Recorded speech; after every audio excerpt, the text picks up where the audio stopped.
My husband slapped me because his mother whispered a lie, and everything unraveled from there. What happens when the person you trust most turns against you not out of truth, but out of someone else's poison? Can a mother-in-law's manipulation truly destroy a marriage? What if your home, your voice, even your pregnancy were no longer yours? This is the story of Rachel Carter, a woman who was erased, then chose to rise. If you've ever been gaslit, dismissed, or made to feel invisible in your own relationship, this story isn't just for you. It is you. The slap didn't come during a fight. It came in silence, sharp, sudden, and unprovoked. One moment I was reaching for a dish towel, and the next, the left side of my face stung with heat as I stumbled backward into the counter, nearly losing my balance. I remember the sound more than the impact, a dry, cracking noise that didn't match the softness of our kitchen. I dropped the towel. My purse slipped from my shoulder, hit the floor, and burst open. Keys, chapstick, a folded grocery list, and the test, that one stupid pink test. 2 lines, clear as day. Lucas's chest heaved. His jaw was locked, his eyes narrow and burning. But he didn't move. He didn't apologize. He just stared at the test like it was a threat. I reached for it instinctively. But before I could, the doorbell rang. A second later, there was a knock. "Rachel, you okay?" came the voice I'd come to associate with neighborly, calm Ethan Myers, our next-door neighbor. A single dad, early 40s, soft-spoken and practical. He often helped with small stuff. Jump-started my car last winter, once brought over basil from his garden. That knock pulled us out of a suspended moment. Lucas turned toward the door, shoulders rising like a man preparing for a fight. I remained frozen by the counter, cheek burning, pregnancy test lying between us like a dropped grenade. Ethan knocked again. "Heard something. Everything all right?" Lucas didn't answer. I did. "Come in," I said hoarsely. The door creaked open. Ethan stepped in halfway, cautious, scanning the room. His eyes moved from me to Lucas to the test on the floor. He didn't speak, just looked, but something about his stillness made the moment feel more real. "Did he hit you?" Ethan asked, voice steady but low. Lucas's fists clenched. "Stay out of this. I'm not going anywhere," Ethan replied. "Rachel?" I bent down slowly, picked up the test with shaking fingers, and stood tall again. My voice didn't tremble this time. "Yes, he hit me. That was the truth. And it hung there, undeniable, like the cold air seeping through the crack in the door." Ethan stepped inside, shutting it behind him with quiet finality. "I'm calling the police," he said, reaching for his phone. Lucas's face drained of color. "Don't you dare." But I didn't stop Ethan. I didn't beg. I didn't plead. I didn't run. I just stood there, cheek flaming, heart pounding, hand clutching the one thing I had tried to protect for weeks. And for the first time in months, I didn't feel crazy. I didn't feel alone.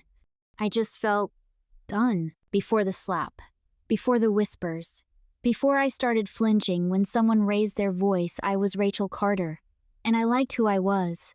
I grew up in a small town in Vermont, the kind of place where everyone knows your birthday and your dog's name. My parents were both high school teachers. Mom taught literature, Dad taught physics. We weren't wealthy, but we were steady, safe. Dinner was always at 6. Arguments ended with apologies. Love was quiet but ever present. That foundation gave me something Lucas never had: clarity. I met Lucas Carter at a startup conference in Raleigh. I was presenting a branding pitch for a local eco-fashion company, and he was on a panel about legal protections for young entrepreneurs. I remember thinking he looked too polished to be real. Blue suit, sharp jawline, voice like he'd been born with a courtroom mic in his throat. But he approached me after my talk, complimented my ideas, and actually listened. It wasn't a grand beginning, but it was intentional. He took me out that night, and the next night, and a week later, he was driving up to see me in Asheville every weekend. For 6 months straight, Lucas made me feel chosen, not just wanted but selected, singled out, prioritized. That mattered to someone like me, who was used to blending in, being the reliable one.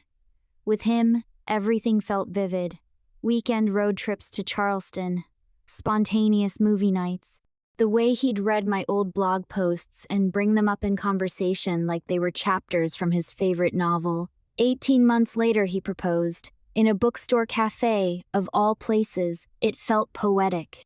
His mother, Sue Carter, wasn't thrilled, though she smiled politely through it all. She called me sweet a lot, the way you'd describe a Girl Scout or a kitchen towel pattern. At the time, I didn't read between the lines.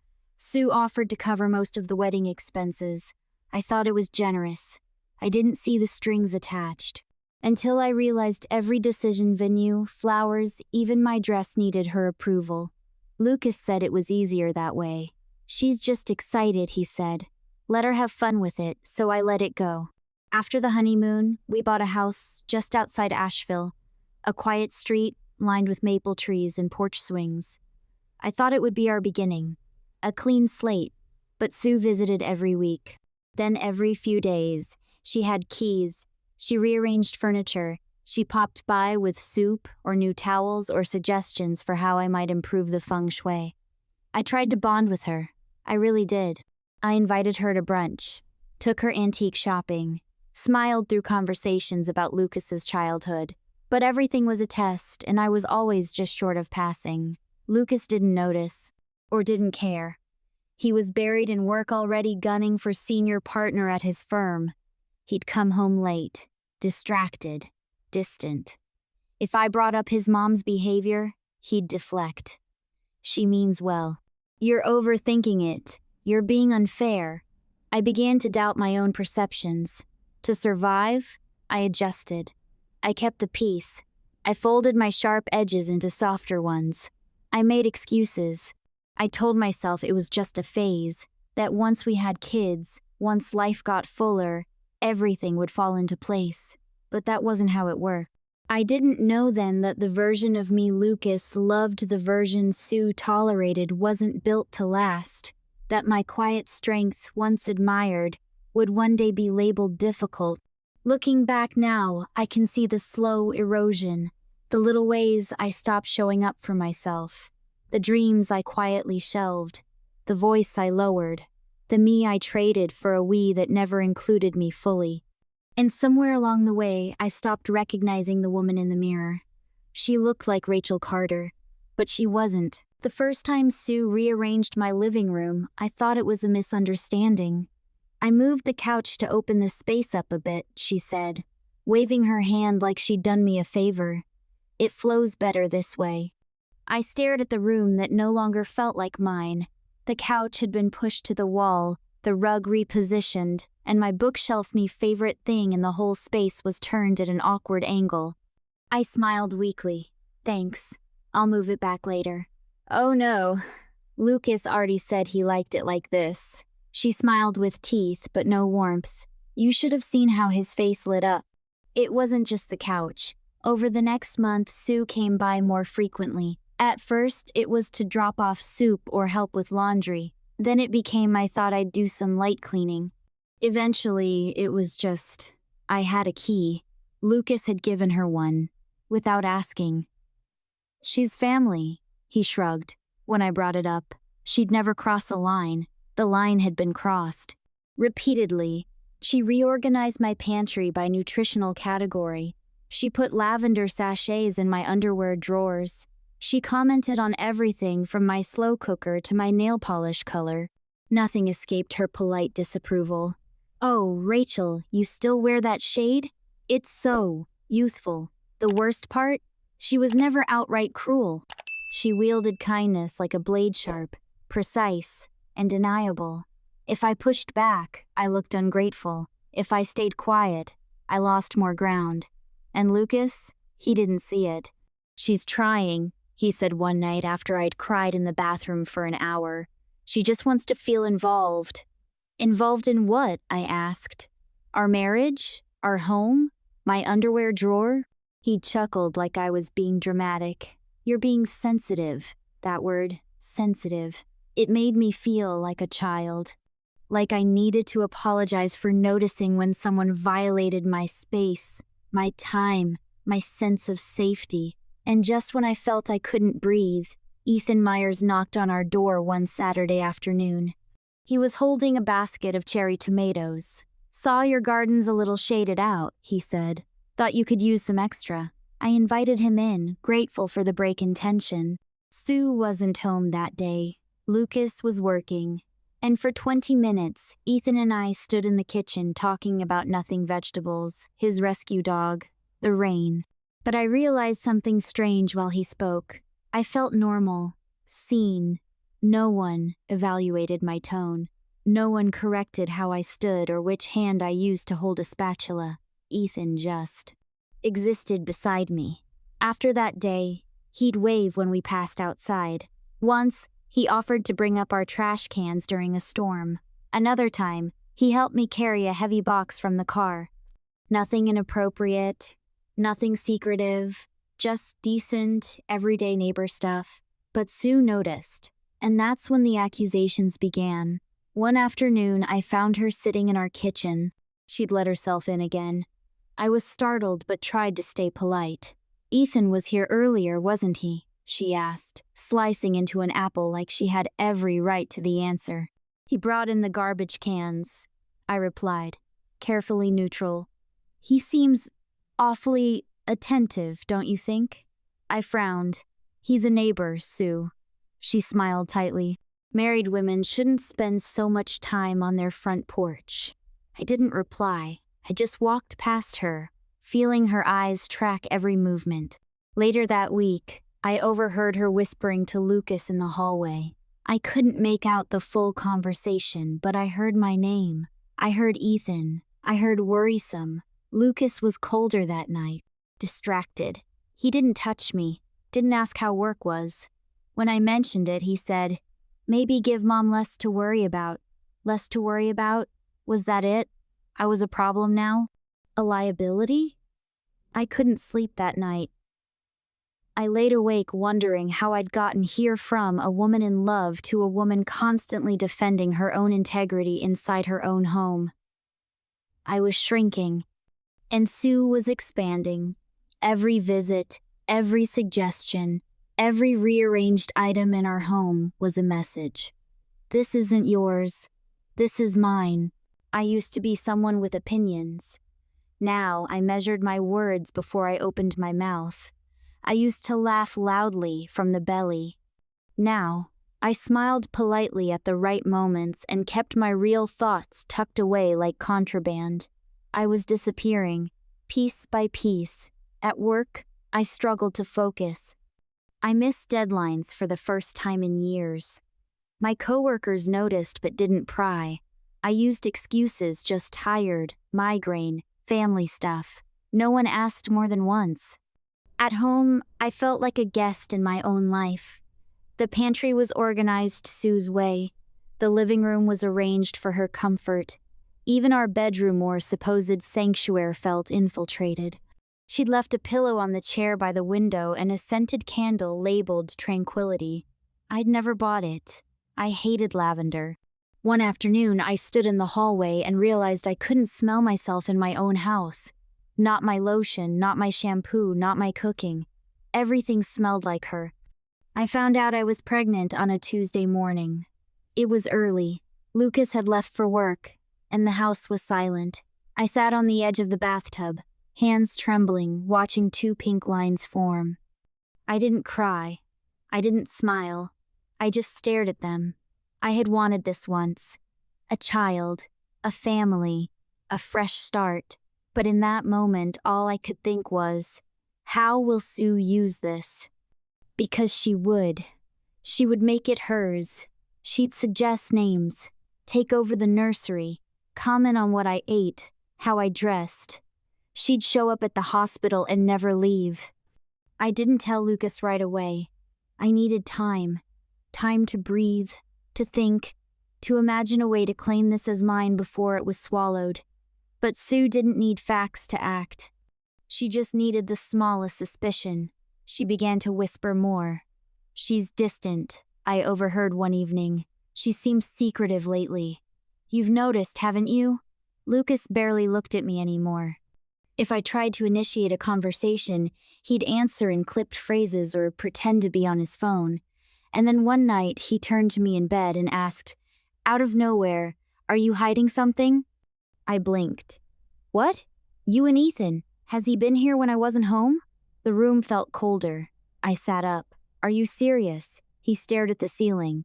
"Just answer the question." "Yes, once. To help me lift a package." "You knew about that." He nodded slowly, but something was already shifting in his eyes. "A wall going up. You've been weird lately. I'm pregnant." I wanted to scream. "That's why I've been weird." But I said nothing, because the idea of telling him now, knowing that Sue had planted the seeds of doubt, made me sick. I didn't want to hand this news over like an apology, like a defense. And so I waited, and in that silence, everything cracked wider. The man who once memorized my coffee order now accused me of cheating because his mother said I lingered too long on the porch. And I was tired of defending my innocence in a house where I was already serving a sentence, so I stopped trying. I became quiet, careful, invisible. I put on soft music when Sue was around. I made meals she liked. I smiled when she told passive-aggressive stories at the dinner table. I folded myself into something that wouldn't make waves. But inside, I was drowning. And the worst part wasn't that they didn't see me. It was that I had stopped expecting them to. The day I planned to tell Lucas I was pregnant started out with hope. I woke up early, stomach turning slightly from morning sickness, and made a mental list of what I wanted to say. I even bought a bottle of sparkling cider on my lunch, break something celebratory but alcohol-free. I pictured us sitting down to dinner, just the two of us. The lights dimmed, maybe candles lit. I imagined the moment I'd hand him the test, wrapped in tissue. I wanted it to feel like a beginning. Then Lucas called at 11:12 a.m. "Hey, forgot to mention Mom's coming over for the weekend," he said casually, like he was informing me about the weather. I froze. "The whole weekend?" "Yeah. She'll be there around noon." I told her, "I'll be working late, but you'll be home, right?" I hesitated. "Yes. I'm working from home today." "Perfect. Could you make something light for lunch? Maybe your grilled chicken salad?" "She loves that." I swallowed the bitter irony. Sue had once called my grilled chicken salad a bit pedestrian, but to Lucas, it had become one of her favorites. "Sure," I said flatly. The private dinner was canceled before it began. The quiet moment I had been saving evaporated. I spent the next 2 hours cleaning the already clean kitchen, setting the patio table with the best placemats we owned, and trying to breathe through waves of nausea and frustration.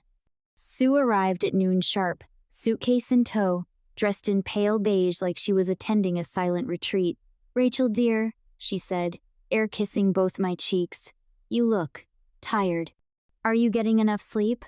I said nothing. She inspected the guest room like a realtor. I mentioned offhandedly that I'd been thinking of redecorating just to feel some sense of control. Maybe a soft green, a bassinet near the window someday. She paused with a sweater in her hands. "Why would you do that?" "Lucas has always loved that shade of blue, and it's a perfect space for a home office." My chest tightened. The room I'd imagined as a nursery claimed again. Erased. At lunch, she made idle conversation. She commented on how the azaleas in the backyard needed trimming, on Lucas's late nights, on my portion sizes. "He's under so much pressure," she said sweetly, stabbing a cherry tomato with her fork. "It's important you're supportive. Like I hadn't been holding this entire house together while being quietly dismantled from the inside. I excused myself and went to the bathroom. I looked in the mirror and saw a woman I didn't recognize, a pale, tired, jaw clenched from biting her tongue too long. I came back to find her on the phone in the living room. She hung up quickly when she saw me. Everything okay? I asked. Perfectly fine, she smiled. Minutes later, the front door opened. Lucas stepped inside, home hours earlier than expected. Mom texted me, he said curtly. Said there's something we need to talk about. As a family. I blinked. What's going on? Let's all sit, Sue suggested, patting the couch next to her. This won't take long. I stood nearby, unsure, unsettled. Then she leaned into Lucas and began whispering. Soft, slow, calculated. I watched his expression change, first confusion, then suspicion, then anger. His jaw tightened. His eyes found mine with something cold behind them. Is it true? He asked. Have you been lying to me? I took a step forward. What are you talking about? About Ethan? About him being in this house. About you sneaking around while I'm working. What? Lucas, that's ridiculous. Don't play dumb, he snapped. Mom saw you. She told me everything. I barely had time to respond before it happened. He stepped forward, hand raised, and then crack. The slap landed hard across my cheek. I stumbled, knocked off balance, hitting the floor with a thud. My purse flew off my shoulder, contents scattering. Sue gasped behind her hand like she hadn't choreographed the entire performance. And then, like some divine timing, had intervened a knock at the door. Rachel? Everything all right? It was Ethan. The door opened a second later. He stepped into the living room, took one look at me on the floor, Lucas looming over me, and saw the test lying near his feet. I saw everything through the window, Ethan said. I've already called the police. For a second, no one moved. Lucas froze, still towering over me, his hand halfway to reaching down there to help me up, or, more likely, to pick up the pregnancy test that lay between us like a verdict. Sue stood off to the side, arms crossed tightly, eyes bouncing between the test and Ethan. Ethan stepped forward, calm but direct. Rachel, are you hurt? My cheek throbbed. The left side of my face pulsed with a deep, stinging heat. I nodded slightly, not trusting my voice. Lucas finally moved, snatching the test off the floor like it might explode. He stared at it, color draining from his face. You're pregnant? I didn't answer. I didn't need to. The police sirens arrived 3 minutes later, though it felt like hours. Red and blue lights sliced across the walls of our carefully curated living room. A female officer entered first, eyes scanning the scene. Her partner, a tall man with a calm voice, stayed back near the doorway. Ma'am, are you safe? The female officer asked me. I nodded again, then stopped myself. No, I said. Not anymore. Lucas tried to explain. It was a misunderstanding. She's been lying to me. There's been all this tension, sir, the officer interrupted. I need you to step outside. Sue jumped in, rehearsed and overly sweet. He didn't mean it. It was just a moment of frustration. They've been having a tough time, and with the pregnancy, emotions are high. The officer turned to me again. Ma'am, do you want to press charges? I didn't hesitate. Yes. For once, I wasn't afraid of the consequences. For once, I wasn't smoothing things over. Lucas blinked, as if waking up in a nightmare. Rachel, please. I didn't know you were pregnant. You hit me, I said quietly. You didn't ask. You believed her. And then you hit me. The male officer placed Lucas in handcuffs. Sue let out a gasp, one hand dramatically covering her chest like she was the one being wronged. Think about your career, she whispered harshly as they let him out. Think about what this will do. He looked back at me as the front door opened. I didn't look away. After they were gone, the house felt hollow. Sue remained, hovering like smoke. You've made a huge mistake, she said, voice sharp now, venom seeping through the civility. Lucas is a good man. He would have made a great father. But you just couldn't handle not being the center of everything. I stared at her. No, Sue. I just couldn't handle being erased. Then I walked away, left her standing there in the middle of the room like a statue that no longer belonged. Ethan stayed until the police were finished taking statements. He offered to call someone for me, or stay the night, but I declined. I need a minute, I said, to just be alone in my own home.